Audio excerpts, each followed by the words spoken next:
Hey, it's Will the Whiskey Bugger, and I'm going to show you the secret to bass fly fishing with my top 5 flies and even how to tie them.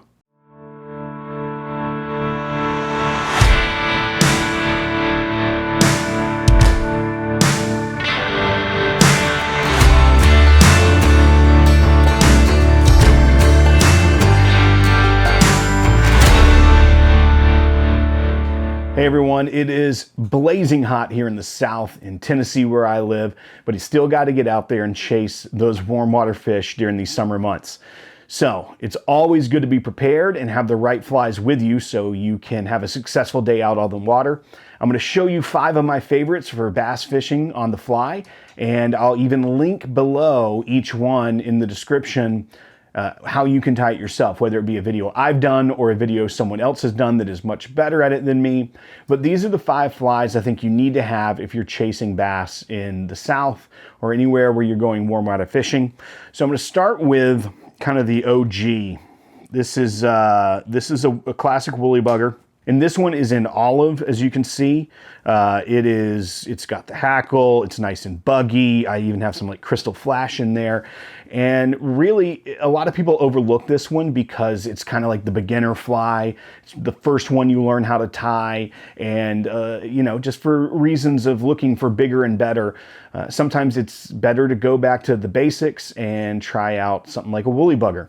Now, this one does not have a bead head. Sometimes I will fish it with a bead head to help it sink quicker, especially if the water is faster moving. So this has just the lead wire wrapped around the shank of the hook to help it sink. So some of the drawbacks on this fly would be if you're in faster water, it may not sink as quick before it gets taken downstream. You're really going to want to wait. Don't let your patience get the best of you, and you want to wait for it to sink, maybe count to 10, and then you start stripping it in, and you are going to have luck with this one. It's a classic fly. A lot of people love to hate it for that reason because it is effective, but I do always carry a woolly bugger with me, and when nothing else hitting, sometimes it just does the trick. All right, next up, I'm gonna do another subsurface fly. This one is a crawfish pattern I like to tie. It's pretty simple. So this one's got some heavier dumbbell eyes on it. It's tied with a mix of patterns. You've got some rabbit strips here. You've got some crazy legs there. You've got the heavy dumbbell eyes. You've got some chenille for the body. And then you've got another strip of rabbit down here that almost a little bit acts as like a weed protector, just slightly, but really just kind of covers up that hook point. These, because they've got these heavier eyes, they will kind of land up and down if you let it sink all the way to the bottom. And when you jig it up, it kind of pops back up and then falls back down. It kind of has this wavy motion as it goes through. The 2 rabbit strips here in the water really kind of give it that crawfish look. Plus you've got these extra danglies. It's really enticing to the bass and very effective, especially if you've got a lot of crawfish or crayfish or whatever you call them wherever you're from in the creek or river that you're fishing. It's a bigger, this one's a smaller version, but you can tie them bigger and go after bigger bass as well. But it's a little bit bigger than that woolly bugger as well. So once again, very effective. The drawback on this one is because of the heavier eyes and because of that sink. One, you're likely to get hung on something, a rock or a tree limb, if it goes all the way down there and you're not really sure what you're casting at. But also, sometimes if you're casting like a 3 weight, it may not be enough to really get the oomph to get that fly out there. So typically I'm fishing this on a 5 or above weight. This one specifically a 5 weight because it is a little bit smaller. But if you're giving bigger dumbbell eyes, bigger hook, you're really going to want a little bit more heft to that rod just so you can get that fly out there and actually cast the line. So some drawbacks to that one, but this one's a very effective pattern. I use it quite often and something's always wanting to hit it. Next is a kind of a similar material and kind of similar to the other. This is another subsurface fly. And so this is a bunny leech pattern.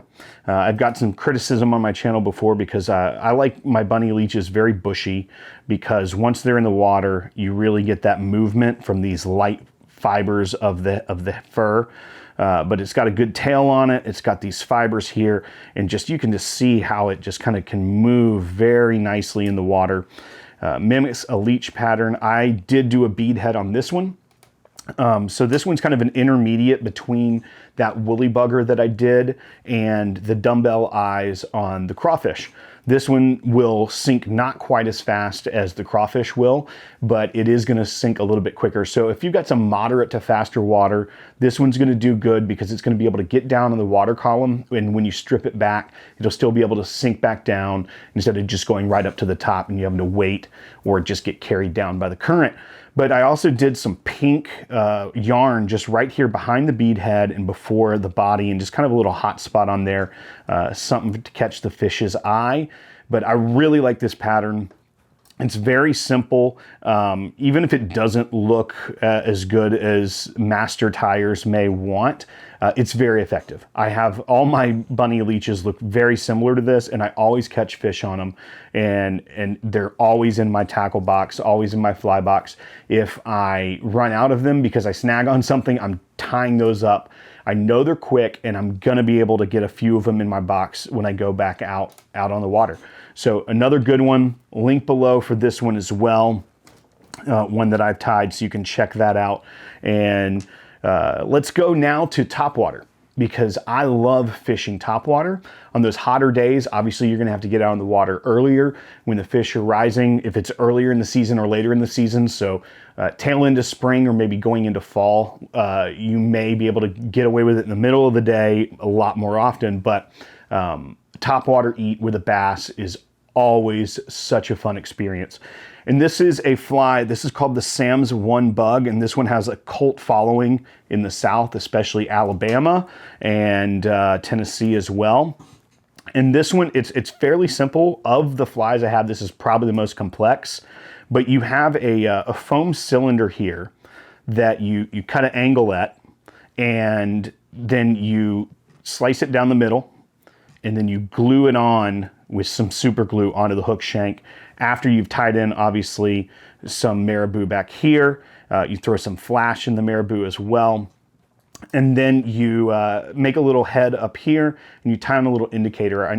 I normally do a different color. You don't even have to do the indicator, but helps it float a little bit better, and you also have something to look at. So this one, obviously green, I'm gonna be able to see hopefully in the water, but if I can't, there's that contrast with the orange, and it makes it really stick out and you can see it.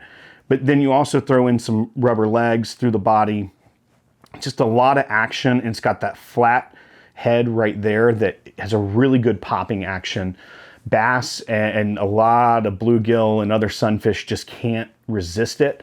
It's very fun to fish. It's easy to make relatively. It's like I said, it's the most complex of these, but all of these a beginner can do fairly easily without too much of a learning curve. And I always have these on hand. I give these to people when I'm saying you got to try out the Sam's 1 bug. But it's cool. It's made in Alabama. It has a really cool story about how the Sam's 1 bug was created, and I'll link that below. But also, I will give the maker himself, which is actually the son of the inventor, the video on how to tie it, and that's where I learned to tie it. So that's linked below as well. So check that out, and you can't go wrong with the Sam's 1 bug, especially if you're love that topwater action. And then finally, this one is my my skunk buster.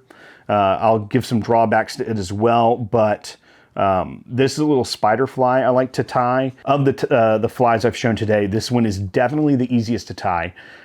You get these pre-made foam bug bodies, spider bodies from Wapsi, and then you just have some rubber legs. I do 8. You can do 1. I do 3 body segments on mine, so a head, a thorax, and then kind of a tail there at the bottom. But you can do just 1 in the middle and only have 4 legs or whatever. You can kind of get creative with it. This is my go-to though. It's got the 8 legs and the 3 body sections. I use a size 8 hook, and these are just like fish candy. They can't not eat it. They always have to go for it. It's another topwater bug, but I even have luck with these on super hot days, just casting under a tree. They're small enough to get the attention of a lot of things, but even bigger bass will go after it. The drawback, I think, is that if the bass doesn't see it and get to it first, then there's gonna be a bluegill on it. And that bluegill could be a little baby. Hope this helps. Hope you enjoyed it. If you did enjoy it, go ahead and like and subscribe to this channel. I'm trying to grow it and I'm having a good time doing it, but I need you to come through for me and hit that subscribe button. So check it out. Hope you enjoyed it. Hope you learned something. Leave a comment below of what your favorite bass fishing flies are. I know there are tons and tons and tons out there that I left off, but these just happen to be my favorite that I always have in the fly box. So once again, I'm Will the Whiskey Bugger, and I'll see you next time.